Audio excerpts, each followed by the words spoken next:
with a voice burning like fire. His words painted a vivid and chilling picture of the future, a day when the nations of the world would gather for their reckoning under the gaze of Yahweh. This was not just a battle of armies, but a spiritual clash where justice would thunder across the earth. Joel described a scene of cosmic significance. Yahweh himself called out, "In those days and at that time, when I restore the fortunes of Judah and Jerusalem, I will gather all nations and bring them down to the valley of Jehoshaphat." This was not an ordinary battlefield, but a divine courtroom where Yahweh would sit as judge over the nations. The valley of Jehoshaphat, its name meaning Yahweh judges, became the stage for the ultimate confrontation. Here, the nations that had oppressed Yahweh's people scattered them and traded them as slaves would face the weight of their sins. "They cast lots for my people," Yahweh thundered through Joel. "They sold boys for prostitutes and girls for wine." The injustice of the world cried out to heaven, and now the time for reckoning had come. Yahweh promised vengeance. "What you have done, I will swiftly and speedily return on your own heads."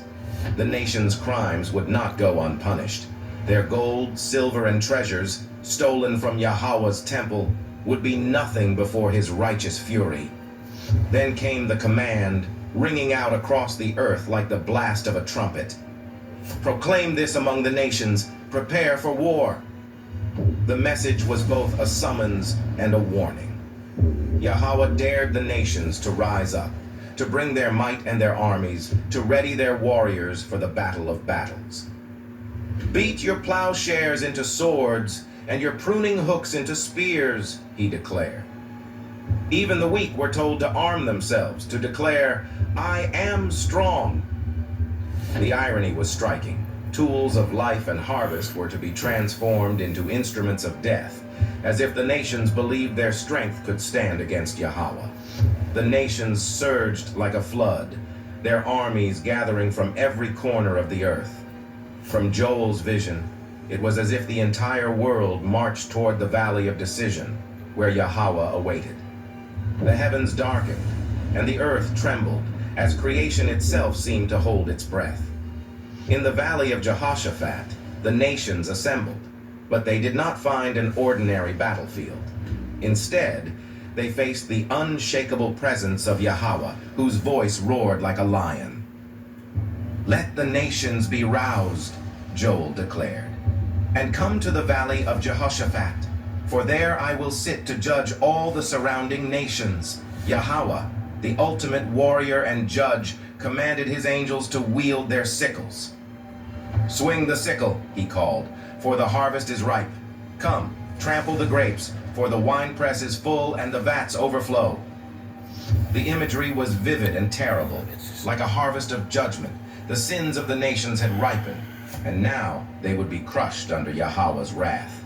Multitudes filled the valley, their cries echoing in the shadow of Yahweh's throne. The stars dimmed, the sun and moon grew dark, and the heavens themselves quaked, as if all creation was responding to the divine verdict. But even in the midst of judgment, there was hope for Yahweh's people. Joel's vision turned to salvation, as Yahweh declared, "But Yahweh will be a refuge for his people, a stronghold for the people of Israel." While the nations trembled in terror, the faithful found shelter in Yahweh's mighty hand. A day of restoration dawned. Yahweh promised that Judah and Jerusalem would endure forever, untouched by the invading armies. "Then you will know that I, Yahweh your Elohim, dwell in Zion, my holy hill. Jerusalem will be holy. Never again will foreigners invade her." His presence among his people would be their light, their peace, and their everlasting protection. The prophecy ended with a vision of renewal. "In that day, the mountains will drip new wine, and the hills will flow with milk. All the ravines of Judah will run with water. A fountain would spring from Yahweh's temple, bringing life to the land, even as Egypt and Edom lay desolate under his judgment." The story of Joel 3 is one of contrasts: judgment and mercy, war and peace, destruction and renewal. It is a tale of Yahweh's justice, where the wicked are held accountable, but also a testament to his faithfulness, as he shelters and restores those who belong to him. The Valley of Decision stands as a reminder that every action, every choice, echoes into eternity, under the watchful eyes of the Creator. If you enjoyed this story, please subscribe.